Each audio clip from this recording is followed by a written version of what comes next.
ప్రభువైన యేసుక్రీస్తు నామంలో ఈ యొక్క వీడియో వీక్షిస్తున్నటువంటి క్రైస్తవులకు అదేవిధంగా హైందవులకు నా యొక్క ప్రత్యేకమైనటువంటి వందనాలు తెలియజేస్తా ఉన్నానండి. ఈరోజు సబ్జెక్ట్ ఏంటంటే దశమ భాగము. దశమ భాగం గురించి ఈరోజు బైబిల్ గురించినటువంటి ఒక ముఖ్యమైనటువంటి చాలా వివరణాత్మకంగా అలాగే బైబిల్ అనేక వాక్యాలు చూపిస్తూ దీని మీద ఉన్నటువంటి భిన్నాభిప్రాయాలు ఏతున్నాయో దానికి మంచి క్లారిఫికేషన్ ఇచ్చే ప్రయత్నం నేను చేస్తాను. అలాగే మరి హైందవుల గురించి కూడా ఎందుకు చెప్తా ఉన్నానంటే, హైందవులు ముఖ్యంగా ఈ దశమ భాగం సబ్జెక్టు మీద కొంతమంది హిందుత్వవాదులు పదే పదే లేవనెత్తడం ద్వారా ఈ దశమ భాగం క్రైస్తవ్యంలో అవసరం లేదనే ఒక బోధ మొదలైందనమాట. అంటే ఎక్కువగా క్రైస్తవ్యంలో దశమ భాగం నుంచి చెప్తారు కాబట్టి ఈ దశమ భాగం విషయంలో కొంతమంది హిందుత్వవాదులు ఇష్టం వచ్చిన మాట్లాడుతున్నారు కాబట్టి దీన్ని ఖండిద్దామని చెప్పి ఒక కొత్త బోధని తీసుకొచ్చారు కొంతమంది వ్యక్తులు. కాబట్టి హిందుత్వవాదులు కూడా కలుపుతున్నాను దీంట్లో. లాస్ట్లో హిందుత్వంలో కూడా హిందూ గ్రంథాల్లో కూడా దశమ భాగం నుంచి ఉంది. అలాగే దక్షిణ పేరుతో దోచుకుంటుంది ఎవడరా అని చెప్పి క్రైస్తవ్యంలో ఖర్చు ఎక్కువ ఉందా, హిందుత్వంలో ఖర్చు ఎక్కువ ఉందా కూడా మనం చాలా వీడియోలు చేసాము. కొన్ని సందర్భాలు చివరిలో ప్రస్తావిస్తా హిందుత్వం గురించి. ముఖ్యంగా ఈరోజు సేవకులు అదేవిధంగా విశ్వాసులు అలాగే దశమ భాగాన్ని సమర్థించేవాళ్ళు, దశమ భాగాన్ని వద్దని విమర్శించేవాళ్ళు, కానుకల సిస్టమ్ గురించి మాట్లాడేవాళ్ళు, వీళ్ళందరి గురించి ప్రత్యేకించి తప్పనిసరిగా మీరంతా తప్పనిసరిగా చూడాలి. ఈరోజు నేను చెత్త బోధ అని ఎందుకు టైటిల్ పెట్టాను? చెత్త బోధ అని ఎందుకు టైటిల్ పెట్టాను అంటే, జాన్ పాల్ చెత్త సాక్ష్యాలు అని ఒక టైటిల్ పెట్టాడండి. ఓకే, కాబట్టి అదే టైటిల్ పెట్టాను. కాబట్టి టైటిల్ ఎలా పెట్టాను అనుకోవద్దు, చెత్త సాక్ష్యాలు పెట్టాను. వీడియో చేయాలి దీని గురించి. యాక్చువల్లీ పెద్ద వీడియో చేయకాలి చెప్పేస్తానండి. అక్కడ ఇది యాదక్క గారు సాక్ష్యం విషయంలో నేను రోల్ చేస్తా ఉన్నాడు జాన్ పాల్. నేనేది ఏంటంటే, ఇప్పుడు యాదక్క గారు ఏమన్నారు, ఏసునామంలో నాకు అది జరుగును గాక, ఏసునామంలో ఇది జరుగును గాక అని చెప్తే ఈయన దానికి ఏదో చెప్పాడు. మరి బాబు బైబుల్లో ఉంది, అడుగు వాడికి ఇవ్వబడును, తట్టు వాడికి తీయబడును ఉంది. అలాగే క్రీస్తు పేరుతో ఈ కొండని సైతము తొలచివేయబడి కొండ కూడా తొలగిపోవాలనుకున్నా కూడా ప్రార్థన చేస్తే జరుగుద్ది. విశ్వాసం ఆవగింజంత విశ్వాసం ఉన్నా సరే అది జరుగుద్ది. మీ యొక్క తాళపు చేతులు మీ దగ్గర ఉన్నాయి, మీరు తెరిచింది తెరవబడుతుంది. ఇలాంటి వచనాలు బైబుల్ ఉన్నప్పుడు, అలా యేసునామమున విశ్వాసంతో ఆమె కోరుకున్నప్పుడు, పలికినప్పుడు అది జరుగుతుందని దాన్ని కూడా ట్రోల్ చేశావు. బేసిక్ సెన్స్ లేనటువంటి, బేసిక్ తెలియనటువంటి జాన్ పాల్. అలాగే కొన్ని ఆమె అద్భుత కార్యాలు చెబితే అద్భుతాలు విషయాల్లో ఈ నమ్మశక్యంగా ఉన్నాయా అన్నాడు. నేను యేసుక్రీస్తు చేసిన అనేక అద్భుతాలు ఆశ్చర్యకార్యాలు నమ్ముతున్నప్పుడు యేసుక్రీస్తు ఏమన్నాడు, నాకంటే గొప్ప కార్యాలు మీరు చేస్తారు అని యేసుక్రీస్తు స్వయంగా చెప్పాడు. యేసుక్రీస్తు చేసిన గొప్ప కార్యాలు, నాకంటే గొప్ప కార్యాలు మీరు చేస్తారని చెప్పిన తర్వాత ఇప్పుడు ఆమె నమ్మింది, ఆమెకు అనేక గొప్ప కార్యాలు జరిగినాయి. ఇప్పుడు మతోన్మాదులు ఎలా అయితే ఇంట్లో కూర్చొని వాళ్ళు వీడియోలు చేస్తారు, పలానా అద్భుతం తప్పు, పలానా అద్భుతం రాంగ్, ఇది లాజికల్గా సరిపోదు, ఇలాగని వాళ్ళు మతోన్మాదులు ఇంట్లో కూర్చొని వీడియోలు చేస్తారు. మరి నీకేం పోయిందిరా, వాళ్ళు క్రైస్తవులే కదా, వెళ్ళు. ఇప్పుడు యాదక్క గారు చెప్పిన సాక్ష్యాలు నమ్మశక్యంగా లేదంటున్నావు, వెళ్ళి ఆమెను అడుగు, చూపించమని చెప్పు. ఆమె చూపించను అన్నప్పుడు వెళ్ళనప్పుడు నువ్వు ప్రయత్నం చేయకుండా వెళ్ళు, ఆ సాక్ష్యాలను కరెక్టా కదా నువ్వు పరిశీలన చేయి, తీసుకొచ్చి సమాజంలో తీసుకురా. తప్పు అయితే కనుక మనం ఖండిద్దాం. నువ్వు ఇంట్లో కూర్చొని మతోన్మాదులు ఎలాగైతే ఈ సాక్ష్యాలు అద్భుత కార్యాలు తప్పు అని వాళ్ళు మాట్లాడితే, నువ్వు కూడా వాటిని మతోన్మాదులకు అనుకూలంగా నువ్వు కూడా సాక్ష్యాలని తప్పు అని చెప్పి సాక్ష్యాన్ని ట్రోల్ చేయడం మొదలెట్టావు. కరెక్ట్గా లలిత్ కుమార్ యాదక్క సాక్ష్యాన్ని ట్రోల్ చేస్తే నువ్వు కరెక్ట్గా అదే టయానికి యాదక్క మీద నువ్వు కూడా సాక్ష్యం వీడియో చేసావు జాన్ పాల్. మతోన్మాదులకు నువ్వు చాలా అనుకూలంగా ఉన్నావు జాన్ పాల్. నువ్వు ఏదో అనుకుంటున్నావు, మతోన్మాదులు నువ్వు చక్కగా వీడియోలు చేస్తున్నారు, నన్ను పొగుడుతున్నారు, ఆ వీడియోలు ఇంటర్వ్యూలు పిలుస్తున్నారు అనుకున్నాను. మతోన్మాదులకు అనుకూలంగా ఉన్నవాడు పిలుస్తున్నావు, మాలాంటి పిలవాడు ఎవడో. మేము కూడా ఫోన్ చేసి ఎవరిని బతినాడు వెళ్ళము, మనకు అంత టైం కూడా లేదు. నువ్వు మతోన్మాదులు చాలా అనుకూలంగా ఉన్నావు, ఎందుకంటే క్రైస్తవ సేవకులు తిట్టడం మతోన్మాదులు చేసే పని. నువ్వు కూడా సేవదే చేస్తున్నావు. అలాగే ఈ యొక్క నమ్మకాలు, కొబ్బరి నూనెలు కానీ ఇవన్నిటిని నువ్వు ద్వేషిస్తావు కాబట్టి వాళ్ళు కూడా ద్వేషిస్తారు కాబట్టి నేను పిలుస్తున్నారు. కొన్ని విషయాలు వాళ్ళకి అనుకూలంగా ఉన్నావు కాబట్టి నువ్వు పిలుస్తున్నారు జాన్ పాల్. మతోన్మాదులు ఏదో సాక్ష్యాలు ఇంట్లో కూర్చొని తప్పని మాట్లాడితే నువ్వు కూడా అలాగే సేమ్ ట్రోల్ చేసావు, సేమ్ మతోన్మాదులుగా ప్రవర్తించావు. అద్భుతాలు క్రైస్తవ్యంలో లేవా? క్రైస్తవ్యంలో ఉన్నాయి. అలాగే అద్భుతాల విషయంలో డౌట్ వస్తే ఆమె దగ్గరికి వెళ్ళి, ఆమె ఎక్కడెక్కడ అద్భుతాలు చేసింది, ఎవరి దగ్గర జరిగిందని వెళ్ళి మెడికల్ రిపోర్ట్స్ చెక్ చేసుకొని వాళ్ళ దగ్గర వాయిస్ ఓవర్ తీసుకొని నువ్వు వీడియో చేయి, నీ సందేహాన్ని క్లియర్ చేసుకో. ఇలా పిచ్చి పిచ్చి మాటలన్నీ మాట్లాడావు. ఆ వీడియో సరిపోద్ది అనుకుంటున్నా. వీడియోకి సరే అందుకని చెత్త బోధ అని ఎందుకు పెట్టానంటే ఈరోజు దశమ భాగం విషయంలో కూడా నేను సేమ్ టైటిల్ పెట్టడం జరిగిందండి. మరి ఇక తప్పదు, అలాగే వెళ్ళాలి. ప్రజలకు ఎలాగైతే అనుకూలంగా అలాగే వెళ్ళాలి. తర్వాత నేను చేసిన టైటిల్ రాజ్ ప్రకాష్ పాల్ గారి మీద చేసిన వీడియో ఏంటంటే సీడ్ ఆఫ్ ఫెయిత్ కేవలం ధనాపేక్ష. దేవుడి విషయాల్లో కానుక విషయంలో కానుక అనేది మనం ఇచ్చిన తర్వాత అదేంటంటే అది భూమి మన విత్తనంతో పోల్చాడు. కానుకను విత్తనంతో పోల్చి కానుక ఎలా అయితే మనం ఇస్తాం అది విత్తనం ఎలాగైతే విత్తనం ఫలించి మనకి 100 రెట్ల ఫలాన్ని ఇస్తుందో అలాగే దేవుడికి ఇచ్చిన కానుక కూడా అలాగే ఫలిస్తుంది అని చెప్పి ఆయన స్పీచ్ ఇస్తే మన రాజ్ ప్రకాష్ పాల్ గారు దాన్ని ఖండిస్తూ అసలు వాక్యం అనే విత్తనం గురించి చెప్పబడింది. అసలు కానుకల విత్తనం అని ఎట్లా చెప్పబడింది బైబుల్లో? అలాంటి బోధ చెప్పొచ్చా, చెప్పకూడదా? రాంగ్ ఇలా చెప్పడం ఎవరో రాజ్ ప్రకాష్ పాల్ బ్రదరు అలాగా కానుకలు విత్తనంతో పోల్చడం రాంగ్ అని చెప్పి ఈ నోటికి వచ్చినట్టు మాట్లాడాడు జాన్ పాల్. లాస్ట్లో ప్లే చేస్తే చూడండి మాట్లాడేది. సరే బాబు జాన్ పాల్ చూడు, నీకు అసలు బైబుల్ నీకు తెలియదు, మీ యొక్క గుడ్డి భక్తులకు తెలియదు. చూడండి ముందు ఒక్కొక్కటిగా చూపిస్తాను. చూడండి 2వ తిమోతి రాసిన పత్రిక 4వ 3వ వచనం. ఇక్కడ చూడండి, జనులు హితబోధను ఆరోగ్యకరమైన బోధన సహింపక దురద చెవులు గలవారై తమ స్వకీయ దురాశలకు అనుకూలమైన బోధకులను తమ కొరకు పోగు చేసుకొనిరి. అనుకూలమైన బోధకులను ఏర్పాటు చేసుకున్నారు. ఈరోజు దశమ భాగం వద్దు అన్న, కానుకల సిస్టమ్ గురించి మాట్లాడొద్దని చెప్పిన అలాంటి ప్రసంగాలంటే జానపద చెప్పిన ఇంట్లో కూర్చొని లేకపోతే కెమెరా ఆపుకొని మీలో మీరు మాట్లాడుకోండి, మీరు మాట్లాడుతూ సావండి, అలా బాగా కెమెరా పెట్టుకోకుండా యూట్యూబ్ పెట్టుకోకుండా అలాగే మాట్లాడుతూ చావండి అని చెప్పి పరుషపదాలు మాట్లాడాడు. కానుక సిస్టమ్ అనేది బైబిల్లో బోధిస్తే, సంఘంలో బోధిస్తే అది తప్ప. నీకు హిందువుల గురించి దశమ భాగం గురించి మాట్లాడితే వాళ్ళకి జవాబు చెప్పుకోవడం చేతగాక, వాళ్ళు పరిశుధాత్మ కుమ్మరింపు గురించి మాట్లాడితే జవాబు చెప్పుకోవడం చేతగాక మనల్ని తిట్టడం మొదలెట్టేవా? దశమ భాగం నుంచి వాళ్ళు మాట్లాడితే శివపురంలో దశమ భాగం గురించి మేము వీడియోలు చేస్తున్నాం కదా, కౌంటర్ చేయి. లేకపోతే దశమ భాగం కంటే ఎక్కువ హిందుత్వంలో ఉందని కౌంటర్ చేయి. నీ కౌంటర్ చేయడం చేత కాకపోతే నోరు మూసుకొని ఇంట్లో కూర్చో, అంతే తప్ప వాడేదో అన్నాడని చెప్పి దశమ భాగాలు వ్యతిరేకిస్తున్నాడని చెప్పి హిందువు నువ్వు దాన్ని తీసుకొచ్చి మన క్రైస్తవులకు ఆపాదిస్తారా? వాళ్ళేదో భాషల గురించి నోటుకొచ్చిన మాట్లాడితే ఆ భాషలు అవసరం లేదని నువ్వు మాట్లాడతావా? భాషలు ఎలా ఉండాలి క్రమం అనేది నువ్వు చెప్పు సంఘంకి, అంతే తప్ప అవసరం లేదని నువ్వు ఎవరు చెప్పడానికి. మతోన్మాదులకి అనుకూలంగా ఉన్నట్టు జానపదం. ఇక చూడండి, ఇప్పుడు ఈ రోజుల్లో దశమ భాగం అవసరం లేదు అనేది అనుకూలమైన బోధకి ఈరోజు జనాలు ఆకర్షితులు అయిపోయారు.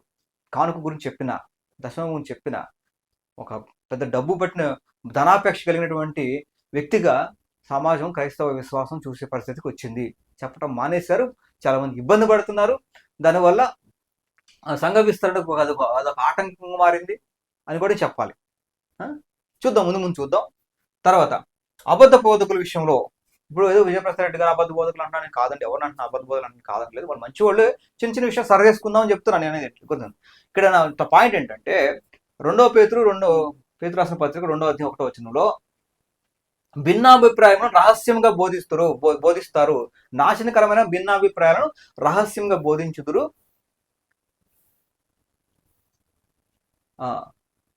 కల్పనా వాక్యములు చెప్పుచు ఏం చేస్తారంటే లాభం సంపాదించుకొందురు.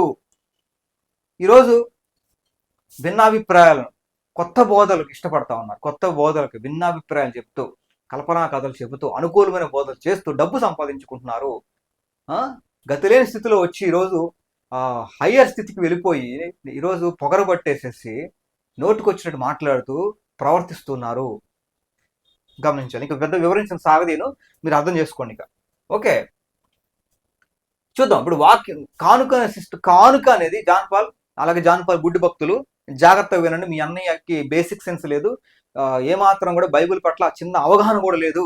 ఎందుకంటే వీళ్ళు నేర్చుకున్న బడిలో అలా చెప్పారు కాబట్టి అదే కరెక్ట్ అనే భావజాలంతో ఆ కళ్ళద్దాలు పెట్టుకొని పచ్చకామల రోగం వచ్చినట్టుగా ఆ కళ్ళద్దాలు పెట్టుకొని చదువుతున్నారు బైబిల్. అందుకే వీళ్ళకి మనోనేత్రాలు వెలిగించబడక బైబిల్ అర్థం కావట్లేదు. చూద్దాం, 2వ కొరింథీయుల రాసిన పత్రిక 9వ అధ్యాయం 6వ వచనం. యూదుల కంట వారికి ముసుగు వేయబడిందని ఉంది. వాళ్ళకి అర్థం కావట్లేదు, కొన్ని విషయాలు అర్థం కావట్లేదు. అంటే వాళ్ళకి ధర్మశాస్త్రం అనే ఒక ముసుగు వేయబడిందంట, అందుకే వాళ్ళు కొన్ని విషయాలు అర్థం కావట్లేదు. అలాగే ఈ రోజు కొంతమంది పరిశీలన సర్దుకెళ్ళి క్రైస్తవులలో ఉన్నటువంటి పరిశీలన సర్దుకెళ్ళిన వాళ్ళకి కొన్ని ముసుగు వేయబడి ఉన్నారు. వాళ్ళు కొన్ని విషయాలు వాళ్ళకి అర్థం కావట్లేదు. వాళ్ళ కోసం మనం ప్రార్థన చేయడం, బాధపడటం తప్ప చేసేది ఏం లేదు. అలాగే అప్పుడప్పుడు కర్ర తీసుకుని ఇలాగా 2 దంతే తప్ప బుద్ధి వచ్చే పరిస్థితి లేదు. 2వ కొరింథీయుల రాసిన పత్రిక 9వ అధ్యాయం 6వ వచనం చూడండి. కొంచెముగా విత్తువాడు కొంచెముగా పంట పోయేను, సమృద్ధిగా దీవెనతో విత్తువాడు సమృద్ధిగా పంట కోయను అని ఈ విషయం చెప్పుచున్నాను. ఇక్కడ కొంచెంగా విత్తువాడు కొంచెంగా పంట కోయను అని ఏదైతే వచనం ఉందో, ఇక్కడ విత్తనం గురించి చెప్పబడింది జాన్ పాల్ విత్తనం గురించి చెప్పబడింది కేవలం విశ్వాసం గురించో, రక్షణ గురించో, కేవలం ప్రార్థన గురించో కాదు. దాని గురించి కూడా వర్తిస్తుంది. అలాంటి వచనాలు కూడా బోల్డ్ ఉన్నాయి, కాదంట్లా. ఇక్కడ ప్రత్యేకించి నువ్వేమన్నావు, కానుక అనేది ఒక విత్తనంతో పోల్చడం తప్పు అని నువ్వు మాట్లాడావు కదా. నీకు ప్లే చేస్తా వీడియో. మాట్లాడావు కదా. ఈ సందర్భంలో ఏదైతే ఉందో విత్తనంగా చెప్పబడింది, కొంచెంగా విత్తువాడు అనేది ఏదైతే ఉందో విత్తనంగా చెప్పబడిందో, ఇది కానుక గురించే సందర్భంలో చూడు. ఇది 2 కొరింథీ రాసిన పత్రిక 9వ అధ్యాయం 6వ వచనం కదా. 7వ వచనం గమనిస్తే చూడండి, సనుగు కొనకయు బలవంతంగా కాకయు ప్రతివాడు తన హృదయంలో నిశ్చయించుకునే ప్రకారం ఇయ్యవలెను. ఈ దేని గురించి చెప్పింది జాన్ పాల్? దేని గురించి చెప్పబడింది? కానుకల గురించి చెప్పిన సందర్భాల్లో 2 కొరింథీ రాసిన పత్రిక 9వ అధ్యాయం 6వ వచనం, 7వ వచనం. 6వ వచనంలో ఏదైతే విత్తనం గురించి చెప్పిన సందర్భాలు ఏదైతున్నాయో, విత్తడం గురించి చెప్పిన సందర్భాలు ఏదైతున్నాయో, అది కానుక గురించి సంబంధం లేదా?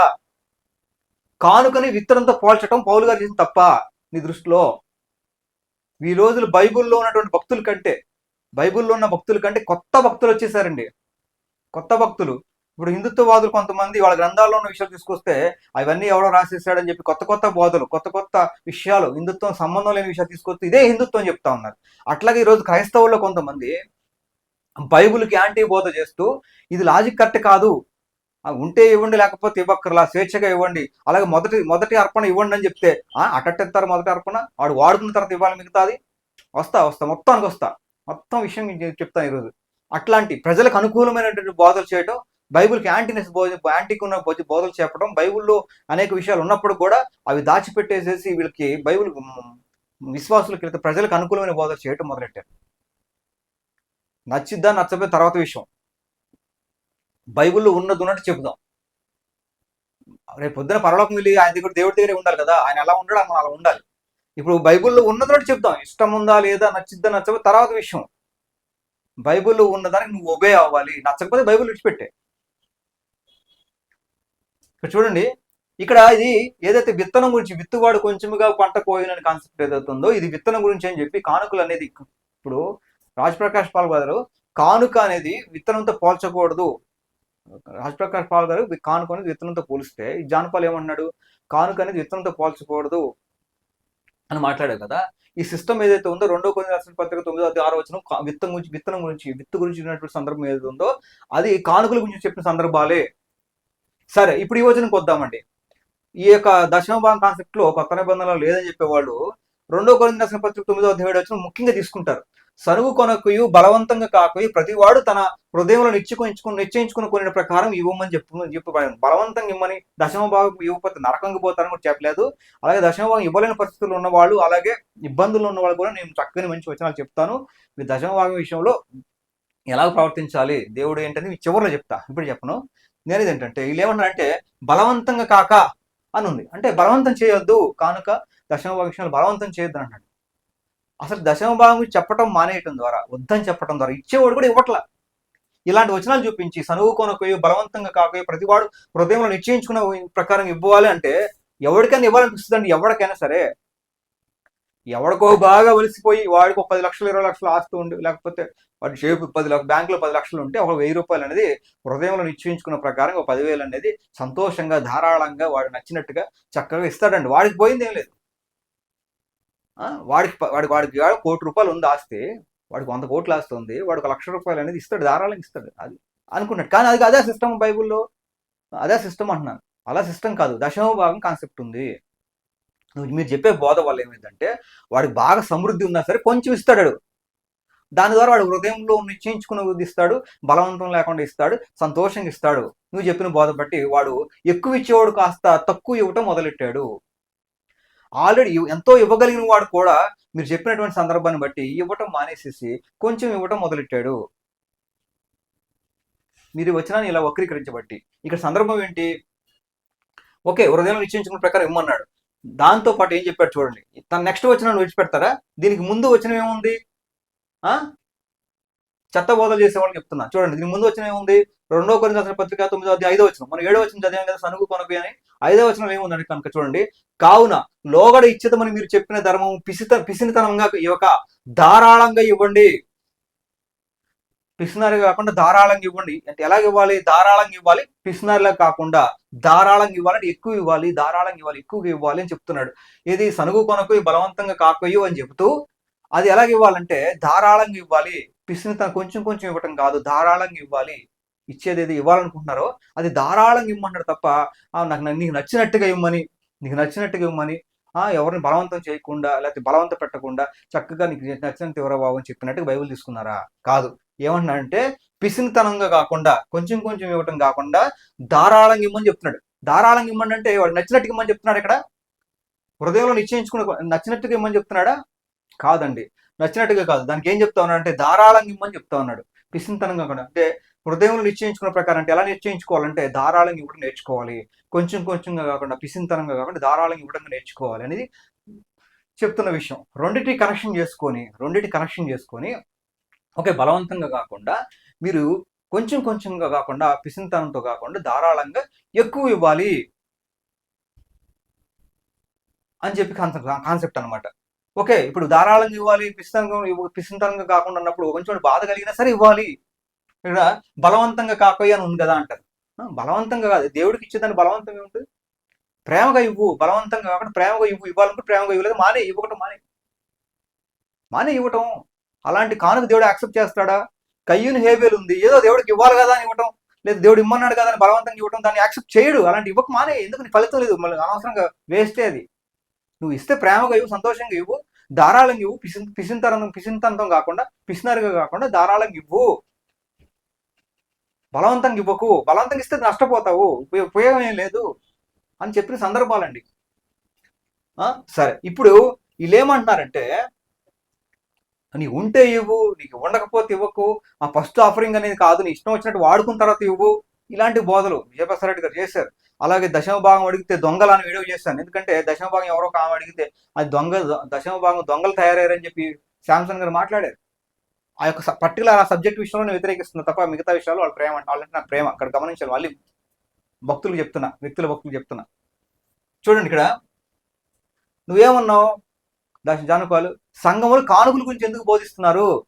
కానుక నీకు అవసరం అయితే దేవుడిని అడుక్కోవాలంట. దేవా, నన్ను పిలిచావు కదా, పనివాడి జీవితానికి పాత్రుడు అన్నావు కదా, నేను ఎంతో పని నీకు దేవుడు నీకు చేస్తున్నాను దేవా, నువ్వే ఇవ్వయ్యా దేవా, నువ్వే సహాయం చేయని దేవుడినే అడగాలి కానీ విశ్వాసులను అడగకూడదు. అసలు కానుకల గురించి మీరు ఎందుకు బోధిస్తున్నారు? అవి ఎందుకు యూట్యూబ్లో పెడుతున్నారు? నవ్వులు పాలు అవుతున్నారు. యూట్యూబ్లో చెప్పొద్దు, సంఘస్థులకు చెప్పొద్దు, దేవుడిని అడుక్కోండి, దేవుడు ఇస్తాడు మీకు. అసలు దేవుడు యేసుక్రీస్తు మరణ పునరుత్థానం తప్ప ఇంకా ఏ విషయం గురించి బోధించొద్దు. మరి ఆ విషయం తప్ప నువ్వు ఎందుకు బోధిస్తున్నారు అసలు జాన్పాల్గా? మన యేసుక్రీస్తు మరణ పునరుత్థానం గురించి తప్ప ప్రతి ఒక్కళ్ళ నుంచి వీడియోలు పెట్టుకుంటూ నీ యొక్క ఏదైతే జీసస్ ఈజ్ ఓన్లీ సొల్యూషన్ ఏదో పెట్టావు కదా, యేసుక్రీస్తే రక్షకుడు అని కాన్సెప్ట్, యేసుక్రీస్తే అన్నింటికి క్లియర్ అని చెప్పి ఒక ఛానల్ పెట్టాను. దాంట్లో ఓన్లీ యేసుక్రీస్తు మరణ పునరుత్థానం గురించి మాత్రమే చెప్పావా? బైబుల్లో ఉన్నటువంటి అనేక సబ్జెక్ట్స్ గురించి చెప్పావా? బైబుల్లో చాలా సబ్జెక్ట్స్ ఉన్నాయి కదా.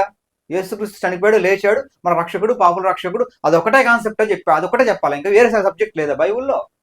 నువ్వు అదొక స్పీచే ఇస్తున్నావు ఎక్కడికి వెళ్ళినా సరే. బైబుల్లో చాలా సబ్జెక్ట్స్ నువ్వు చెప్పట్లేదా నీ ఛానల్స్లో? ఆ ఒక్క సబ్జెక్టే చెప్పండి అని ఎందుకు అంటారు? కానుక గురించి సబ్జెక్ట్ కాదా బైబుల్లో? కానుక గురించి సంఘానికి చెప్పడం అది ఒక సబ్జెక్ట్ కాదా? ఏం తెలుసు మీకు బైబుల్? మీకు చిన్నవాడినైనా గురించి చెప్తుంది. ఈ రోజు నేను పాస్టర్ని కాదు, నేను గమనించి నేను పాస్టర్ని కాదు. ఇప్పుడు నేను దశమ భాగం గురించి బోధిస్తే నా సేవకులు నాకు సంఘమే లేదు, నా జనాలు అంతా నాకు దశమ భాగం ఇస్తారని కూడా కాదు. సంఘం పాడవుతుందని ఒక ప్రేమతో నేను చెప్తున్నాను. సంఘానికి చాలా మంది సేవకులు ఇబ్బంది పడుతున్నారు, సంఘ విస్తరణకు ప్రాబ్లం అవుతుంది. అలాగే వాక్య వ్యతిరేకమైన బోధలు, ప్రజలకు అనుకూలమైన బోధ చేయడం ద్వారా ప్రజల్లో ఈ యొక్క బోధ నాటుకుపోయి ఇచ్చే మనస్తత్వం తగ్గిపోయింది. ఆ యొక్క బాధతో చెప్తున్నా. నా లాభాపేక్ష కోసం కాదు, మాకు జీవనోపాధి ఉంది. యూట్యూబ్ ఖర్చు నిమిత్తం ఎవరిని ఇస్తే ఇచ్చారు అంతవరకే, కానీ దీనికి బోల్డ్ మెయింటెనెన్స్ ఉంటుంది, ఖర్చు నిమిత్తం ఇస్తే ఇచ్చారు, కానీ అది కాదు.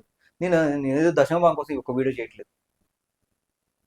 నాకు లాభం ఏం లేదు, సంఘానికి లాభము, సేవకులకు లాభము. వాళ్ళు మనస్ఫూర్తిగా కష్టపడేవాడు చాలా మంది. కార్పొరేట్ బోధల గురించి నేను చెప్పట్లా. ఇష్టమైతే ఇవ్వండి, అది మానేయండి అయ్యా. వాళ్ళ బోధ నచ్చితే వెళ్ళండి, అది మానేయండి. ఇవ్వకండి. ఎవరేమన్నారు? మీరు ఎప్పుడైనా సేవకుడు నా డబ్బును తప్పుగా ఖర్చు పెడుతున్నాడు, సేవకుడు మంచోడు కాదు అనుకున్నప్పుడు ఆ సేవకు వెళ్ళబాకండి. నేను ఎన్నో సంవత్సరాలు వెళ్ళినటువంటి ఒక చర్చి నేను వదిలేసేసి వేరే సంఘానికి వెళ్ళిపోయాను. సేవకులు భక్తులుగా ఉండకండి. అలాగే ఆ సేవకుడికి దశమ భాగం ఇవ్వకండి. నమ్మనప్పుడు, నమ్మకం లేనప్పుడు, ఇష్టం లేనప్పుడు ఆ సేవకుడికి దశమ భాగం ఇవ్వకండి. ఇంకొక సంఘానికి వెళ్ళిపోండి, అక్కడ ఇచ్చుకోండి. ఎవరికి వాక్యానుసారంగా ఉన్నారనుకుంటే ఆ సంఘానికి వెళ్ళండి, అక్కడ ఇచ్చుకోండి. బానిసలుగా ఉండకండి వ్యక్తులకి. సరే, ఇక్కడ చెప్పేది ఏంటంటే సంఘములో కానుకల గురించి బోధించొద్దని జానపద బైబిల్లో ఉందా? కానుకల గురించి బోధించడం తప్ప? నీకు రాజప్రకాష్ పాల్ గారిని కౌంటర్ చేస్తే నీకు వ్యూస్ వస్తే నువ్వు చేస్తున్నావు తప్ప, నీకు బైబిల్ చదివి ఆ యొక్క విషయం మీద సబ్జెక్ట్ మీద స్టడీ చేసి బైబిల్ ఏం చెప్తుందని ఒక విషయం గురించి వాక్యాలు వెతికితే బైబిల్ దొరుకుతాయి. కానీ నీకు అవన్నీ అవసరంలా. మీరంతా అసలు సంపాదన కోసం ముందుకు వచ్చిన వాళ్ళు, పెద్ద సేవకులను టార్గెట్ చేయడం ద్వారా, లేకపోతే ఎవరెవరో టార్గెట్ చేయడం ద్వారా బ్రతుకు తెరువు కోసం వచ్చిన వాళ్ళు కాబట్టి బైబిల్ స్టడీ చేయట్లేదు అన్న మీకు తెలుసు. తెలిసినా కూడా ఇలాంటి బోధ చేయడం ద్వారా ప్రజలు మీకు చప్పట్లు కొడతారు, అలాగే మీకు వ్యూస్ వస్తాయి అనేది కాన్సెప్టే. మీకు దురాత్మతో నడిపించబడుతున్న వ్యక్తులు, మీరు దురాత్మ సంబంధులే, మీరు యేసుక్రీస్తు సంబంధులే కాదు. ఇక్కడ చూడండి, ఇక్కడ మీరు అనే కాన్సెప్ట్లో మిగతా వాళ్ళ గురించి కాదు, జానపాల గురించి మాట్లాడాను. ఇక్కడ గమనించాలి. ఇక్కడ చూడండి, మొదటి కొరింథీ రాసిన పత్రిక 16:1 వచనం, పరిశుద్ధుల కొరకైన కానుక విషయం అయితే నేను గలతీయ సంఘములకు నియమించిన ప్రకారము మీరును చేయడి. ఇక్కడ నక్క జానపాల్ నీకు చెప్తున్నాను చూడు. ఇక్కడ ఏంటంట పౌలు గారు ఏం చెప్తున్నాడు కొరింథీ పత్రికలో, పరిశుద్ధుల కొరకైన కానుక విషయం అయితే నేను గలతీయ సంఘములకు నియమించిన ప్రకారం మీరును చేయడి. కానుక గురించి గలతీ సంఘానికి ఒక విషయాన్ని నియమించాడు పౌలు గారు. కానుక గురించి నియమించాడు అంటే సంఘంలో చెప్పుకుంటాడు కదా, సంఘంలో కానుక విషయంలో ఎలా ఉండాలి, ఎలా చేయాలి ఏంటనేది ఒక కానుక గురించినటువంటి ఒక నియమము, కానుక గురించిన ఒక వివరణ సంఘంలో ఆయన చెప్పాడా చెప్పలేదా? జానపాల్, అలాగే జానపాల్ గుడ్డి భక్తులను అడుగుతున్నాను, కానుక గురించి పౌలు గారు బోధించాడా లేదా? కానుక గురించి సంఘంలో చెప్పాడా లేదా? పౌలు గారు కేవలం యేసుక్రీస్తు మరణించాడండి, లేచాడండి, ఆయన మనం నమ్ముకుంటే పరలోకం అండి, ఆయన రక్తంలో పరిశుద్ధత ఉందండి, ఆయన రక్తం ద్వారా మనం రక్షణ పొందుకుంటానని మాత్రమే చెప్పాడా? కానుక గురించి చెప్పలేదా? గుంట నక్క జానపాల్ నీకు చెప్తున్నాను, తెలుసుకో బైబిల్ గురించి. ఏముంది? కానుక గురించి సంఘంలోకి చెప్పాడు, ఒక నియమాన్ని పెట్టాడు అంటే బోధించాడు, కానుక గురించి సంఘస్థులకు చెప్పాడు. కానుకల గురించి బోధించడం తప్ప వాక్యానుసారంగా? కాదు. తర్వాత మొదటి కొరింథీ రాసిన పత్రిక 16:2 నేను వచ్చినప్పుడు చందా పోగు చేయకుండా ప్రతి ఆదివారం మీలో ప్రతివాడును తాను వర్ధిల్ల కొలది తన యొద్ద కొంత సొమ్ము నిల్వ చేయవలను. నేను వచ్చినప్పుడు ఏదో కలెక్ట్ చేయడం కాదు, కానీ ప్రతి ఆదివారం కలెక్ట్ చేయండి, కానుకని కలెక్ట్ చేయండి. ప్రతి ఆదివారం మీలో ప్రతివాడు తాను వర్ధిల్లని కొలది ఇవ్వండి. వర్ధిల్లని కొలది అని ఉంది కదా అంటే ఈ ఒక్క వచనం పట్టుకుంటారు. మళ్ళీ డబ్బులు ఉంటేనే వర్ధిల్లు కొలది ఇవ్వమంటారు తప్ప లేకపోతే ఇవ్వక్కర్లేదు. ఆ ఉన్న వాళ్ళంతా ఇచ్చి లేని వాళ్ళకి పంచడమే కాన్సెప్ట్ ఉంది తప్ప కొత్త నిబంధనలో లేని వాళ్ళ దగ్గర తీసుకోమని లేదు బైబిల్లో. ఇలాగ వక్రీకరించారు. ఆ సబ్జెక్ట్ కూడా వెళ్దాం. ఇక్కడ కానుక ప్రతి వారం కలెక్ట్ చేయండి అన్నాడంటే కానుక గురించి ప్రతి వారం కలెక్ట్ చేయాలి. కానుక విషయాలు బైబిల్లో ఉన్నాయి. కానుక విషయంలో సంఘస్థులకు చెప్పిన విషయాలు పౌలు గారు ఉన్నాయి. కానుక గురించి సంఘంలో చెప్పడం తప్పు కాదు. గుంటనక్క జానపాల్. మొదటి కొరింథీ రాసిన పత్రిక 16:3 నేను వచ్చినప్పుడు మీరు ఎవరని యోగ్యులను ఎంచి పత్రికలు ఇద్దరు వారి చేత మీ ఉపకార ద్రవ్యము యెరూషలేముకు పంపుదును. కానుకల గురించి చాలా విషయాలు చెప్పాడు. చెప్పలేదని చెప్తారు. ఓన్లీ యేసుక్రీస్తు మరణ పునరుత్థానాల గురించి తప్ప ఏమీ చెప్పలేదా పౌలు గారు? చాలా విషయాలు చెప్పాడు. అవసరం, సంఘానికి ఏదైతే అవసరం అన్నీ చెప్పాలి. ఒక యేసుక్రీస్తు మరణించాడు, లేచాడు, అదొకటే నా స్వార్థ అంటే, అదంటే ఒకటే నా బోధ అంటే, అదంటే ఒకటే నా సంఘానికి చెప్పాల్సిన విషయము, ఇంకోటి ఏమి లేదా? మొదటి కొరింథీ రాసిన పత్రిక 9:7 ఎవడైనా తన సొంత ఖర్చు పెట్టుకుని దండులో కొలువు చేయున సంఘం మీద వచ్చే డబ్బులతో కానుకలతో కష్టపడి దాని మీద బ్రతకాలి అని ఒక బోధ కొరింథీ పత్రికలో రాసుందా లేదా? కొరింథీలు రాశాడా లేదా పౌలు గారు? అంటే సంఘస్థులకి కానుక విషయంలో చెప్పాడా లేదా? కానుక కూర్చున్నట్టు బోధలు సంఘంలో ఎందుకు? అవసరం లేదు కదా, యూట్యూబ్లో పెట్టాల్సిన అవసరం ఎందుకు? అలాగే మీరు సంఘంలో చెప్పుకోవచ్చు కదా అని చెప్పి నువ్వు మాట్లాడావు కదా. మరి పబ్లిక్గా లేదా ఈరోజు పత్రిక అనేది? సంఘంలో ఒకటే బయట చెప్తారేంటి? ఏదైనా సంఘంలో అయినా బయట ఒకటే విషయం ఉండాలి. అవునంటే అవును, కాదంటే కాదు, యథార్థంగా ఉండాలి. సంఘంలో ఒకటి, బయట ఒకటి, కెమెరా ఒకటి, కెమెరా ముందు ఒకటి. ప్రజలందరికీ ఉపయోగపడే విషయాన్ని ప్రజలందరూ తెలియ ఖచ్చితంగా చెప్పాలి. సంఘంలో కానుకల సిస్టమ్ గురించి చెప్పటం అనేది ఉంది బైబిల్లో. చెప్పాలి. చెప్పితే ఇది మహాపాపం లాగా తయారు చేశారు ఈరోజు సమాజాన్ని. కానుక గురించి చెప్తే ఉచ్చబోసుకునే స్థితికి సమాజం సంఘం ఉచ్చబోసుకునేలాగా తయారు చేశారు కొంతమంది వచ్చి ఈ గుంట నక్క లాంటి వాళ్ళు. మొదటి కొరింథీయుల రాసిన పత్రిక 9:7 వచ్చిన ఇక్కడ సొంతగా ఇక్కడ సంఘ నాయకుడు సంఘం ద్వారా పోషించబడాలి. ద్రాక్ష తోట వేసి దాని ఫలము తినేవాడెవడు, ఫలం తినని వాడెవడు, మందను కాచి మంద పాలు త్రాగని వాడెవడు అంటే ఖచ్చితంగా కానుక గురించి బోధించాడు. జాన్పాల్ నువ్వు యొక్క దీంట్లోనే సంఘానికి కానుకల గురించి బోధించవచ్చా లేదంటే బోధించాలి. సంఘం మీద నేను బ్రతకాలి, కావరి బ్రతకాలి కాబట్టి సంఘం కానుకలు ఇచ్చే వాళ్ళు ప్రోత్సహించాలి, కానుకలు ఇమ్మని చెప్పాలి. అలాంటి బోధ ఉంది.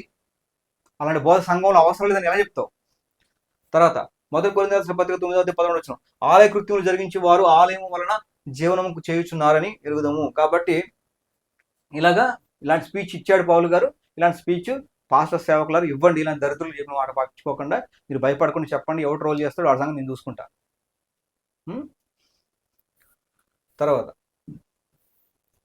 చూడండి, ఇప్పుడు ఇంకా వద్దాం. ఫిలిప్పీయుల రాసిన పత్రిక 4:11 నాకు కొదవ కలిగి ఉన్నందున నేను ఎలాగో నేను చెప్పట్లేదు అంటే చెప్పినంత మాత్రాన్ని ఏదో తక్కువైందని కాదు అని చెప్తూ, అంటే కొంచెం విషయాలు చెప్పాడు, కానుక విషయాలు చెప్పాడు, దాతృత్వం గురించి దానాల గురించి చెప్పాడు, సంఘంలో చెప్పొచ్చు. ఫిలిప్పీయుల రాసిన పత్రిక 4:14 అయినను నా శ్రమలో మీరు పాలు పుచ్చుకున్నది మంచి పని. చాలా మంది పౌలు గారు కేవలం డేరా పని చేసి బతికాడండి, ఆయన ఎవరు కానుకలు అడగలేదండి, ఇలాంటి బోధలు చేస్తారు. డేరా పని స్టార్టింగ్లో చేశాడు ఆయన. స్టార్టింగ్లో డేరా పని చేశాడు, అకుల ప్రిస్కిల్ల కాన్సెప్ట్లో నేర్చుకున్నాడు, డేరా పని చేశాడు, బ్రతికాడు. కానీ తర్వాత అలాగే బ్రతుకుని డేరా పని చేసుకుంటూ బతకలేదు, సంఘం చేత పోషించబడ్డాడు. చూడండి, అదే విషయం రాస్తున్నాడు. సంఘానికి కానుకల గురించి చెప్పాడు, సంఘం చేత పోషించబడ్డాడు. అలాగే వేరే వేరే సంఘాలకి ఇంకొక సంఘం దగ్గర కలెక్ట్ చేసుకొచ్చి ఆ సంఘాలకి ఇచ్చాడు. కేవలం డబ్బున్న వాళ్ళు అపోస్తుల పాదాల దగ్గర పెట్టడం, అపోస్తులు మిగతా వాళ్ళ దగ్గరికి ఇవ్వడం అదే ఒక్కటే లేదు. అలాగే సేవకులు తమ పోషణ నిమిత్తం సంఘంలో ఇవ్వాలి అనే కాన్సెప్ట్ కూడా సేవకులు బోధించారు, అపోస్తులు బోధించారు, అపోస్తులైన పౌలు గారు బోధించాడు. బైబిల్ కానుకల గురించి చెప్పడం అనే బోధ ఉంది. ఆ గుడ్డి భక్తులు గుంట నక్క భక్తులు చెప్తున్నాను వినండి.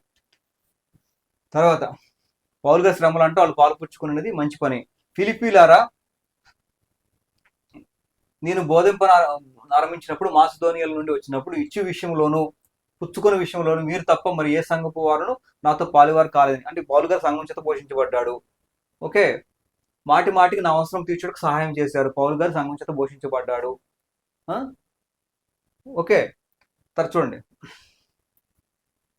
మీ లెక్కకు ఇక్కడ నేను ఈవిని ఆపేక్షించి ఇలాగ చెప్పటం లేదు కానీ మీ లెక్కకు విస్తార ఫలము రావాలని ఆపేక్షించి చెప్పుచున్నాను. సంఘంలో బోధించాడు, మీరు డబ్బులు ఇవ్వండి, కానుకలు ఇవ్వండి అని చెప్పి సంఘానికి క్షేమం కోసం ఏంటంట చూడు జాగ్రత్తగా గుంటనక్క, లెక్కకు విస్తార ఫలము రావాలని, ఎవరికి మీకు మీ లెక్కకు విస్తార ఫలము రావాలని ఆపేక్షించి చెప్పుచున్నాను. మీరు విస్తారంగా ఫలించబడాలి, మీ జీవితాలు బాగుపడాలి, ఇవ్వటం ద్వారా వచ్చే ధన్యత గురించి, ఇవ్వటం ద్వారా వచ్చే దీవెన గురించి మీరు తెలుసుకోవాలి, దాని ద్వారా మీరు దీవించబడాలని ఉద్దేశించి నేను చెబుతున్నాను.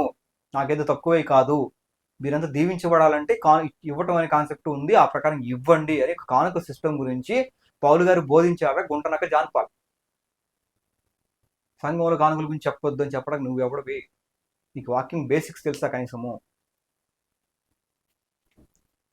తర్వాత నాకు సమస్తోను సమృద్ధిగా కలిగి ఉన్నది, మీరు పంపిన వస్తువులు, సంఘానికి సంఘ సేవకుడు కావాల్సిన వస్తువులు కూడా ఆయన తీసుకున్నాడు.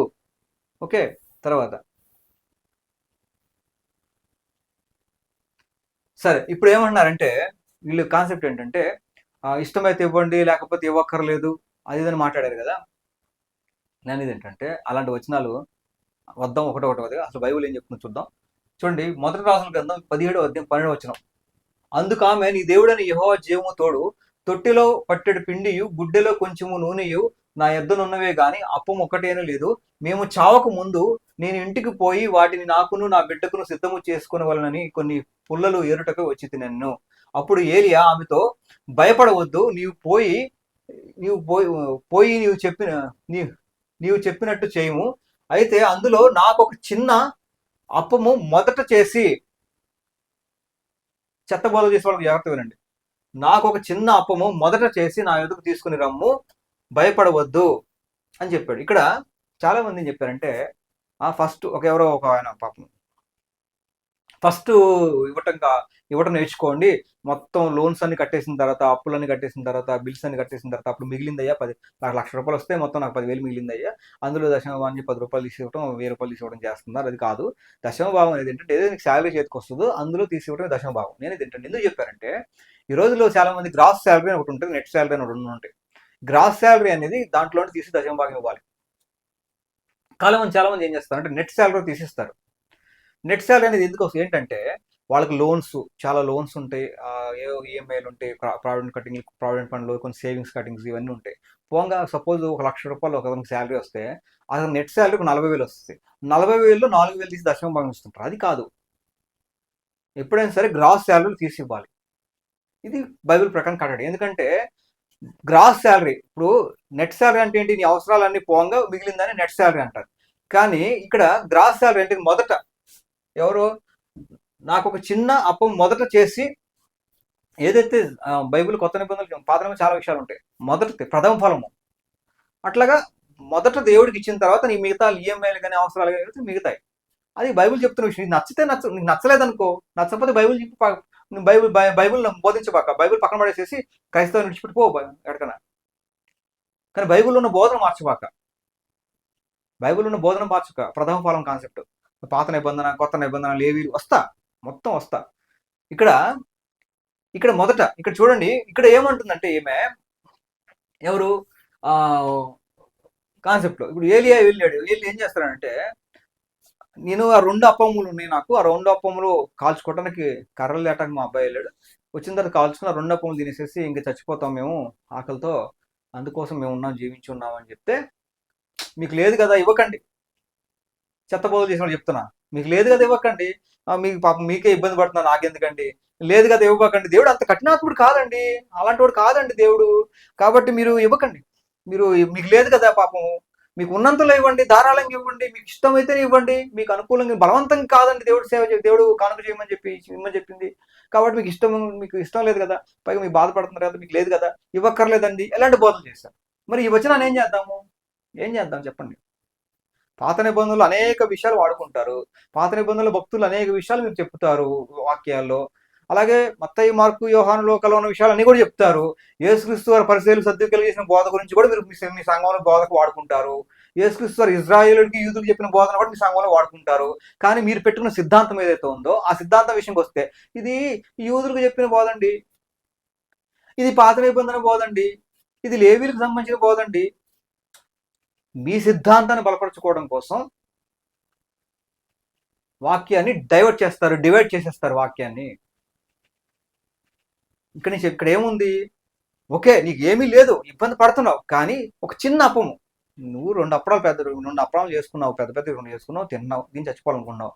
సరే, నువ్వేం చేస్తావు అంటే నీ త్యాగంతో 2 చిన్న అప్పాలు చేసి నాకు మొదట ఇవ్వు, భయపడకు, ఇవ్వు నాకు అని చెప్పాడా. నీకే తక్కువ ఉన్నాయి, అవి దీన్ని చచ్చిపోవాలనుకుంటున్నావు, నీకే లేవు కాబట్టి అని చెప్పి జాలి దయ మాటలు మాట్లాడుతూ, ఇట్లాగా సింపతి గెయిన్ చేస్తూ, సమాజానికి అనుకూలమైనటువంటి బోధలు చేస్తూ, ఇలాంటి అనుకూలమైన బోధలు చేస్తూ చేయలేదు బైబిల్లో. మొదట దేవుడికి కొంచెం ఇవ్వు, చిన్నది ఇవ్వు, పర్వాలేదు, దేవుడికి ఇచ్చి చూడు. అక్కడ నీ త్యాగం కనపడుతుంది, దేవుడికి ఇచ్చిన ప్రయారిటీ కనపడుతుంది, దేవుడికి ఇచ్చిన ప్రేమ కనపడుతుంది, నీ మీద దేవుడి మీద నీకు ప్రేమ ఏంటో తెలియజేస్తుంది. నువ్వు చెయ్యి ఆ పని మొదట, తర్వాత నువ్వు దీవించబడతావు. ఇలాంటి బోధ చెప్తే ట్రోల్ చేయటం, మైతోన్మాదులు అలాగే క్రైస్తవులు కూడా ట్రోల్ చేయటం. ఒక పంచని వచనాలను తీసవతలు పడేసుకోండి మీ వైపుల్లో. ఎవరినో సంతోష పెట్టడానికి, మతోన్మాదులు సంతోష పెట్టడానికి బతకండి. అయితే క్రీస్తుని సంతోష పెట్టాల్సిన అవసరం లేదు. మీరు మతోన్మాదులు సంతోష పెట్టడం కోసం వాళ్ళకు అనుకూలమైన బదులు మీరు బైబిల్ మార్చేయండి. అయితే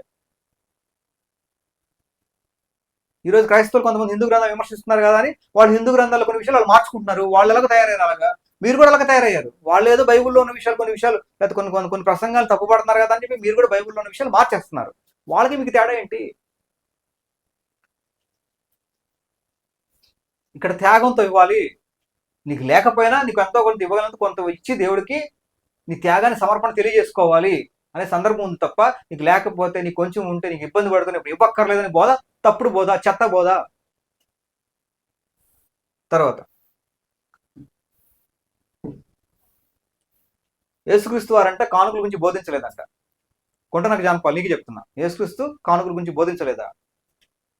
మత్తయి సువార్త 22:21. అందుకు ఆయన, అలాగైతే కైసరివి కైసరునకు, దేవునివి దేవుడికి చెల్లించుడని వారితో చెప్పాను. కైసరికి ట్యాక్స్ కట్టు. మరి ఇది దీనికి వాడుకుంటారు. ఇన్కమ్ ట్యాక్స్ కట్టవచ్చు అని బైబిల్లో ఉందంటే దీన్ని వాడుకుంటారు. కానీ ఈ యొక్క బోధ ఎవరికి చేశాడు? యూదులకు చేశాడు. ఆ యూదులకు సంబంధించిందండి, మేము ట్యాక్స్ కట్టక్కర్లేదని అంటారా? ఈ బోధ మాత్రం యూదులకు సంబంధించింది, మనకు సంబంధించింది అని కలుపుకుంటారు. కొన్ని బోధలు మాత్రం కేవలం యూదులకు సంబంధించింది, మనకు సంబంధించింది కాదు, ఇది డాక్టరీన్ వేరు, అపోస్తుల కాలం నుండి మాత్రమే వచ్చింది కొత్త నిబంధన అనేది. ఒరే, కల్పనా కథలు, కొత్త బోధలు, భిన్నాభిప్రాయాలు, అనుకూల బోధలు చేసి సమాజాన్ని వాళ్ళకి అనుకూలంగా చెప్పి వాళ్ళతోటి బతుకుతున్నారా మీరు? ఇక్కడ మత్తయి సువార్త 22:21 ఏముందంటే, ఇక్కడ ట్యాక్స్ కట్టండి, అలాగే దేవుడికి చెల్లించండి, దేవుడికి ఇవ్వాల్సిన దేవుడికి ఇవ్వండి, ట్యాక్స్ కట్టాల్సిన ట్యాక్స్ కట్టండి, రెండు మానొద్దు. ఇక్కడ కానుక సిస్టమ్ చెప్పాడా లేదా? డబ్బుల సిస్టమ్ చెప్పాడా లేదా? దేవుడి కంటే కేవలం ఆ సమయము, అలాగే ఉపవాసము, దేవుడికి ఇష్టంగా బ్రతకటం అనే కాన్సెప్టే కాదు. ఇక్కడ కానుక సిస్టమ్కి అటాచ్ అయ్యి ఉంది. కానుక సంబంధించినటువంటి దాన్ని కూడా అటాచ్ చేసి మనం తీసుకోవాలి. దీన్ని దేవుడికి ఇవ్వాల్సింది దేవుడికి ఇవ్వాలి. ఇవ్వకపోతే ఎలా బతుకుతారా సేవకులు? సంఘం ఎలా ఉద్ధరించబడుతురా? సంఘ విషయం ఎలా జరుగుద్దురా? మందపాలు ఎలా తాగుతాడు సేవకుడు ఇవ్వకపోతే? మందపాలు ఇవ్వకపోతే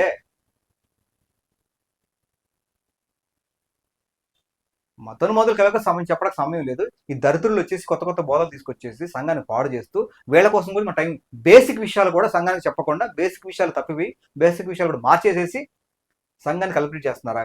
కల్ట్ బోధలు తీసుకొస్తా ఉన్నారా? చూడండి, ఇక్కడ యేసుక్రీస్తు వారు కానుక సిస్టమ్ గురించి కూడా చెప్పాడు బోధ. యేసుక్రీస్తు కానుక సిస్టమ్ గురించి చెప్పలేదా? గుంటనక్క చెప్పాడు. యేసుక్రీస్తు ఇక్కడ జానపాలు గుంటనక్క అంటున్నారు.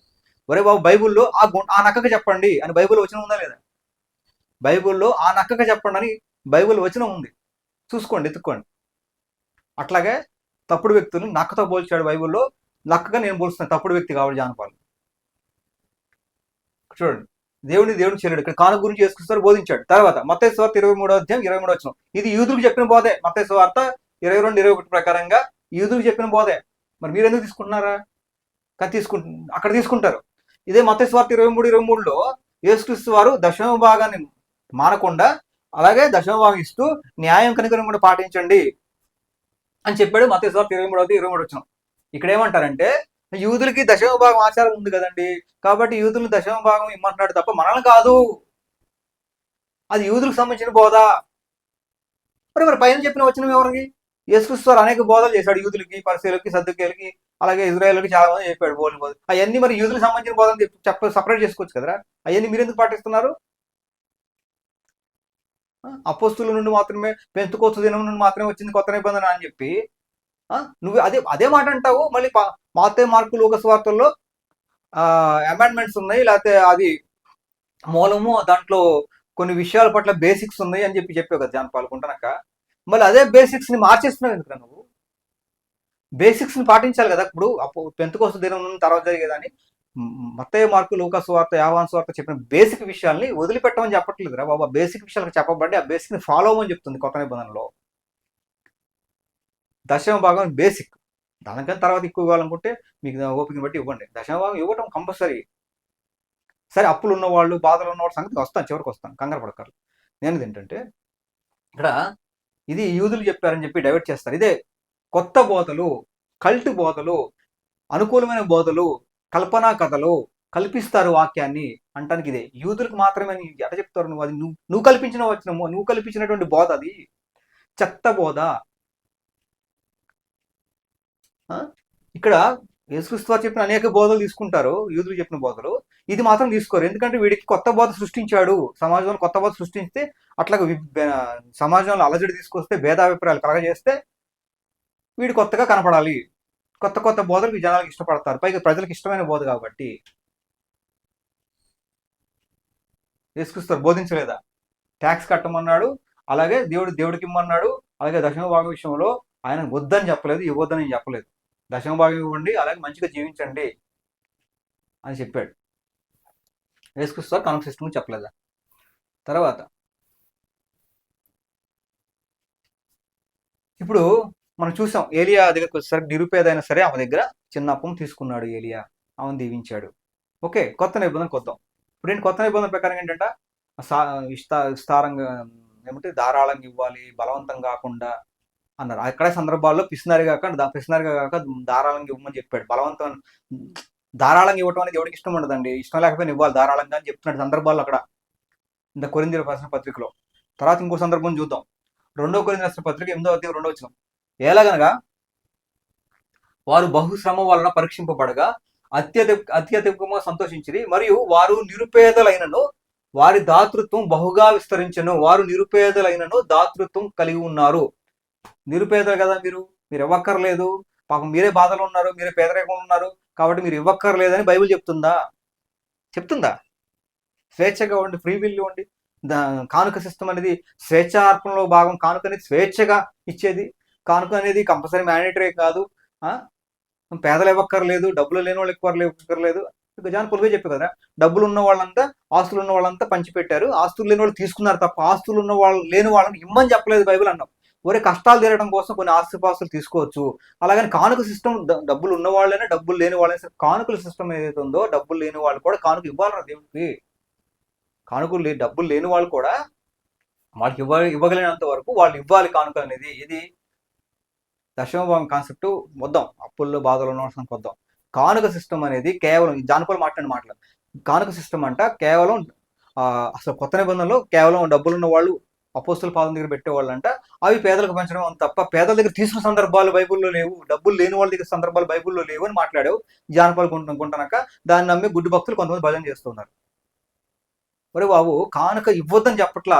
డబ్బులు ఉన్న వాళ్ళు డబ్బులు ఉన్న ఇద్దరు కానుకని ఇవ్వాలి కామన్గా. కానీ వాళ్ళు కష్టాలు తిరగాలన్నా బాధలు తిరగాలన్నా కూడా ఏదో అయ్యేది కాదు. వాళ్ళకి అద్భుతం జరగాలి, వాళ్ళకి కొన్ని ఆస్తులు వాళ్ళకి ఇవ్వాలి. పర్మనెంట్ సొల్యూషన్ అనమాట. వాళ్ళు ఆదుకోవాలి అంతే తప్ప వాళ్ళ దగ్గర మినిమం కానుక. కొంతమంది మొదలు అంటారండి, ముష్టిగా ఉన్నటువంటి ఆమె పేరు ఏదో ఉంది, రాజమండ్రిలో వైరల్ అయింది వీడియో. ఆమె ముష్టి ఎత్తుకున్న వాటిలో కూడా కానుక ఎలా తీసుకుంటారండి, ముష్టి వాళ్ళ దగ్గర కూడా ఎలాగా కానుకలు తీసుకుంటారండి మీ బైబిల్ ప్రకారంగా అంటారు. ఒరే అది మొదలు మాట్లాడతారు.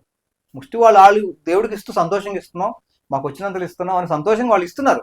ఇవ్వటం ద్వారా దీవించబడాలి అని కాన్సెప్ట్ వాళ్ళు ఇస్తున్నారు. వాళ్ళ దగ్గర తీసుకున్న తప్పులేదు. వాళ్ళు దేవుడికి ఇష్టపూర్తిగా ఇస్తున్నారు. వాళ్ళు బలవంతంగా కాకుండా ఇస్తున్నారు, ఇష్టపూర్తిగా ఇస్తున్నారు.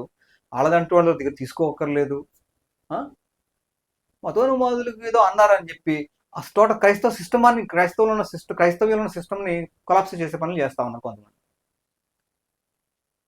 చూడు ఇక్కడ ఏముందంటే బైబిల్లో 2 కొరింథీయులకు 8వ వచనం చూడండి, వారు నిరుపేదలైనను వారి దాతృత్వము బహుగా విస్తరించెను. నిరుపేదలైనా సరే వాళ్ళు దాతృత్వం కలిగి ఉన్నారంట. నిరుపేదలైనా సరే వాళ్ళు దాతృత్వం కలిగి ఉన్నారని చెప్తుంది. నిరుపేదలు ఇవ్వక్కర్లా, డబ్బులు లేని వాళ్ళు ఇవ్వక్కర్లా, ఇష్టమైతే ఇవ్వండి లేక లేదు అలాంటి బోధలు చేశారా? నిరుపేదలైనా సరే వాళ్ళు డబ్బులు లేని వాళ్ళు ఏమంటారు, డబ్బుల వాళ్ళ దగ్గర వసూలు చేసుకోవడం కానీ కలెక్ట్ చేసుకోవడం కానీ అలాంటి సిస్టమ్ బైబుల్ లేదని చెప్పి మాట్లాడావు కదా. నిరుపేదల దగ్గర కూడా కానుక సిస్టమ్ ఉంది, తీసుకున్నాడు, వాళ్ళని పొగుడుతున్నాడు బైబుల్లో. చూడండి 2 కొరింథీయులకు పత్రిక 8వ అధ్యాయం 3వ వచనం, వారు తమ సామర్థ్యం కొలదే గాక సామర్థ్యం కంటే ఎక్కువగాను తమంతట తామే ఇచ్చిరని మీకు సాక్ష్యం ఇచ్చుచున్నాను. ఉన్నంతలో ఇవ్వండి, ఇష్టమైనంత ఇవ్వండి, అలాగే వాళ్ళు ఇవ్వగలిగినంత ఇవ్వండి, అంతే మాత్రం చెప్పింది బైబిల్. ఇవ్వగలిగినంత ఇవ్వటంలో గొప్పతనం ఏముందిరా బాబు? ఇవ్వలేనంత ఇస్తే, ఇవ్వలేని పరిస్థితుల్లో కూడా ఇస్తే అలాంటి దాన్ని గొప్పగా చెప్పింది బైబిలు. అలా నేర్పించింది బైబిలు, అలా సంఘానికి నేర్పించింది బైబిలు, అలాంటి బోధలు చెప్పింది బైబిలు. నీకు ఇష్టం లేకపోతే వదిలేయి క్రైస్తవ్యాన్ని. కానీ అలాంటి బోధ అనేది బైబిల్లో ఉంది. దాని ఉద్దేశం వేరు, త్యాగం ఉండాలి, ప్రేమ ఉండాలి. ప్రేమ తెలిసేది అక్కడే కదరా.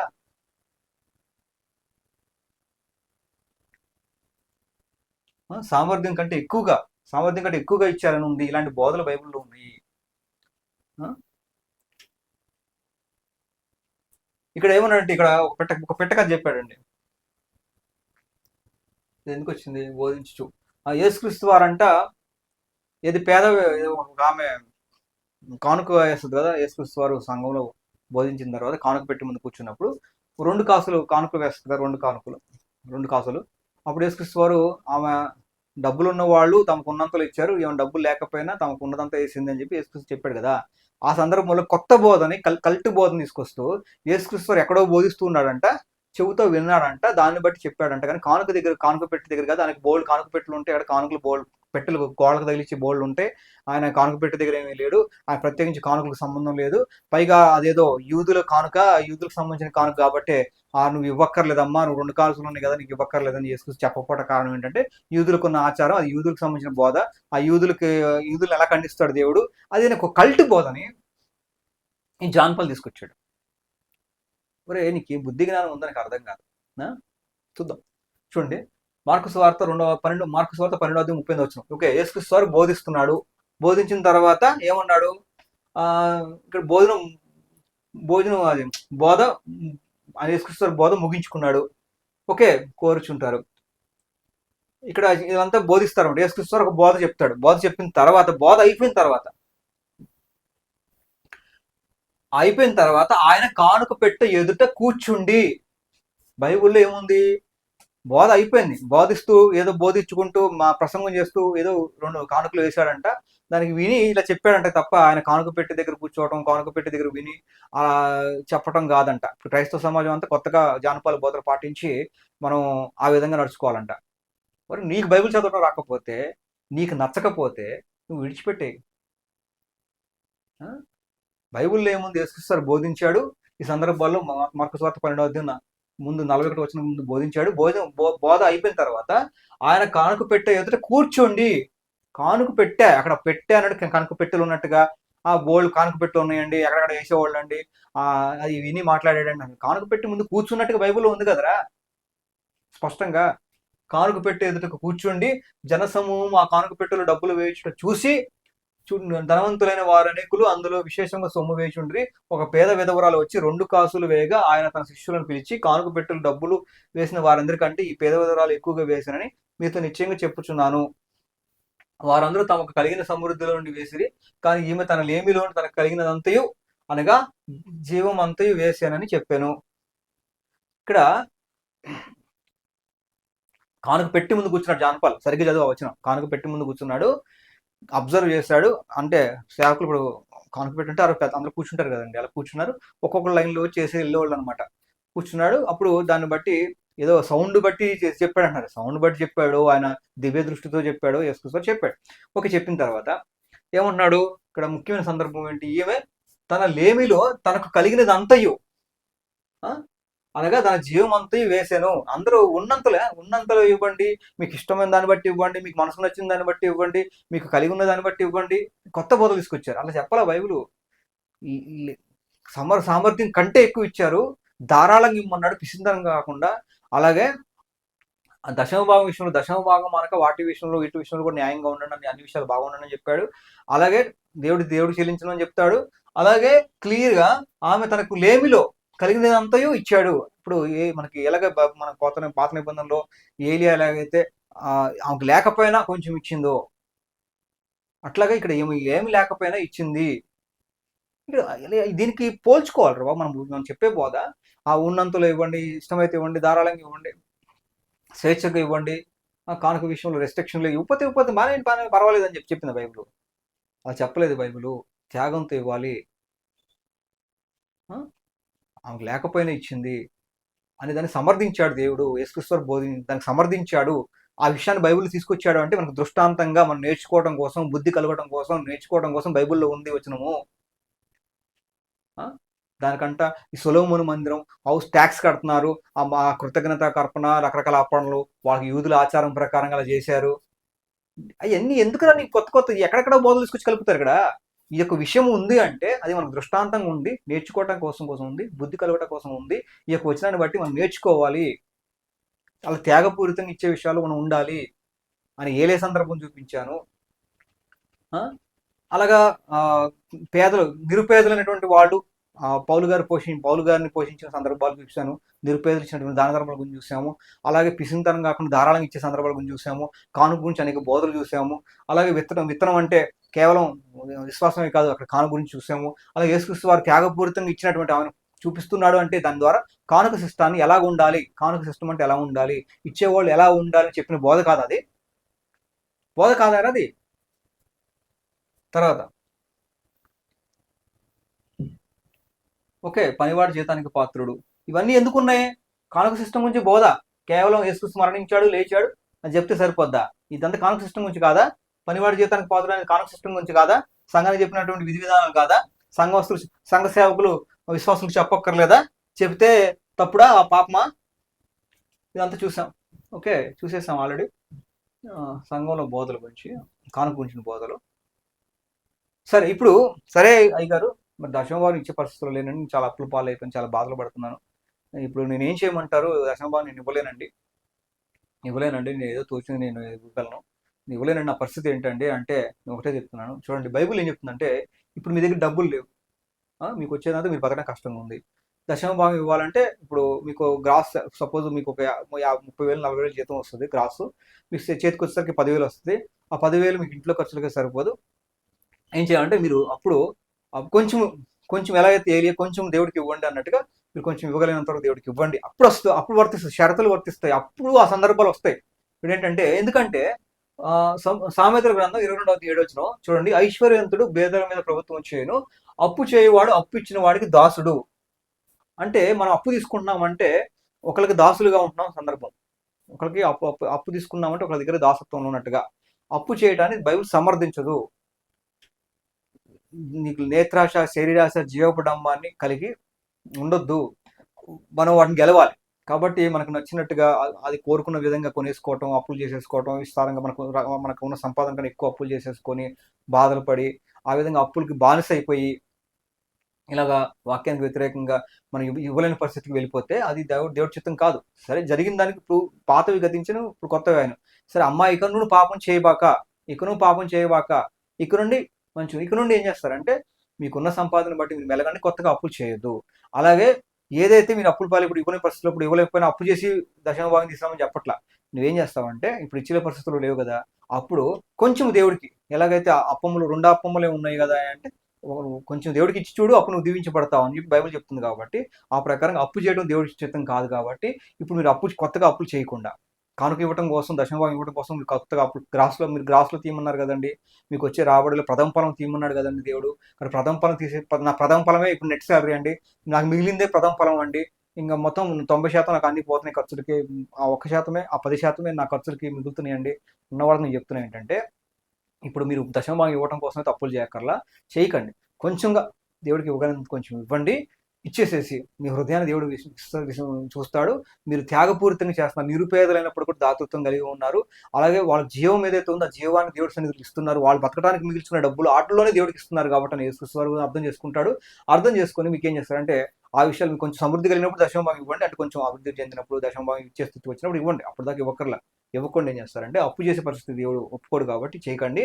తర్వాత ఏం చేస్తారంటే చూడండి, తర్వాత ఏం చేస్తారంటే అప్పుడు మీరు కొంచెం దేవుడికి సపరేట్ చేసుకుంటే ఖచ్చితంగా అప్పుడు దశమభాగం ఇవ్వకపోయినా, ఆ సందర్భంలో మాత్రమే ఇవ్వకపోయినా పర్వాలేదు, కొంచెం దేవుడికి త్యాగపూరితంగా కొంచెం, ఇప్పుడు ఏం లేదండి అన్నా కూడా కొంచెం దేవుడికి ఇచ్చే ప్రయత్నం చేయండి. దేవుడు దాన్ని బట్టి దేవుడు దీవిస్తాడు. ఏమన్నా చూడండి, 1 కొరింథీయుల పత్రిక 10:13 మీరు సహింపగలిగినంత కంటే ఎక్కువగా ఆయన మిమ్మల్ని శోధింపనీయుడు. ఆయన ఎక్కువ బాధలు పెట్టడండి, ఎక్కువ బాధలు పెట్టడు, దయాళుడు ఆయన. అలాగే దశమభాగం డబ్బులు ఉంచుకొని కూడా ఇవ్వకపోతే దేవుడు మోసగించబడడు, విక్రించబడడు. ఆయన ప్రేమమయుడు, ఆయన నమ్మకం కలిగిన వాడు, నీతి న్యాయం కలిగిన దేవుడు. ఈ వచనాలు బోల్డ్ ఉన్నాయి. నేను ఇదంటే కాబట్టి వాళ్ళకి మాత్రం ఎగ్జంప్షన్.